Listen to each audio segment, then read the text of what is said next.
현직 시의원이 가해 학생의 부모인 집단 학교 폭력 사건을 두고 공분이 확산되고 있습니다.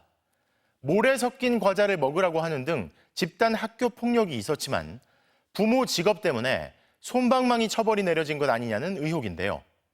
논란이 확산되자 경기도 교육감이 학폭위 심의 과정을 감사하기로 했습니다. 이재욱 기자입니다. 초등학교 앞에 근조화환 70여 개가 줄지어 늘어섰습니다.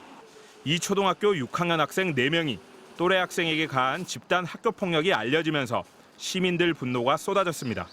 정말 피해자에게는 영혼이 파괴되는 것과 같은 고통이 있습니다. 그래서 아이를 키우는 아빠로서 당당하게 잘 살았으면 하는 마음에서 이들은 이른바 식인종 놀이를 하면서 죽이겠다며 피해 학생 몸에 흉기를 들이댄 것으로 조사됐습니다. 뺨을 때리고 발로 밟는 등 실제 폭행도 벌어졌고 과자를 잘게 부숴 모래와 섞은 뒤 먹어보라고 한 걸로 드러났습니다. 지난 4월부터 6월까지 이런 집단 괴롭힘이 지속됐다고 합니다. 물건은 계속 분실이 되고 무슨 과제를 해야 된다고 과제비라고 뭘 사야 된다고 돈은 받아가고 그런 상황들이 계속. 피해자가 지난 7월 학교에 학폭 신고를 한 뒤 지난달에야 일부 학생에게 5일 등교 중지 조치가 내려졌고 이달 들어서야 가해자와 피해자 간 학급 교체로 분리 조치가 이루어졌습니다. 피해 학생은 극도의 불안감을 호소했습니다. 자기 메모장에도 그런 내용들에 대해서도 작성이 돼 있고 진짜 내가 우리 작은 아이 잃었을 수도 있겠구나. 성남시 교육지원청도 학교폭력 사실을 인정했지만 강제 전학이 아닌 학급 교체 조치를 내렸습니다.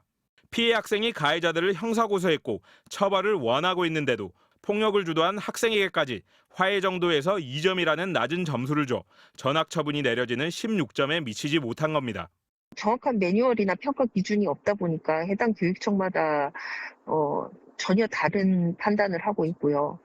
여기에 가해자 부모들 가운데 한 명이 현직 시의원인 이영경 성남 시의원이고 이 씨가 학부모 회장까지 지낸 걸로 확인되면서 이런 배경이 학교와 교육청의 조치에 영향을 미친 게 아니냐는 의혹이 불거졌습니다. 이에 대해 임태희 경기도 교육감도 학폭위 심의 과정을 감사하겠다고 밝혔습니다. 여러 가지 지적해 주신 말씀이 저는 일리가 있다고 생각합니다. 그렇게 의심할 수 있는 여지가 있다고 생각합니다. 그래서 앞서 한 차례 사과문을 발표하고 소속 정당인 국민의힘도 탈당한 이영경 성남 시의원은 오늘 열린 시의회 본회의에 불참했습니다. MBC 뉴스 이재욱입니다.